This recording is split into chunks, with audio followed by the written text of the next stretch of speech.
तर आज आपण वाप्रचार व त्याचे अर्थ पाहणार आहोत. अंगाचा तेलपापड होणे, अतिशय राग येणे, आहुती देणे, सर्वस्व अर्पण करणे, अंगावर घेणे,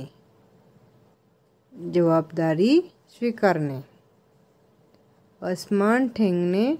ठरणे, फार गर्व होणे, ऊर फुटणे, अतिशय दुःख होणे, आनंदावर विरजण पडणे,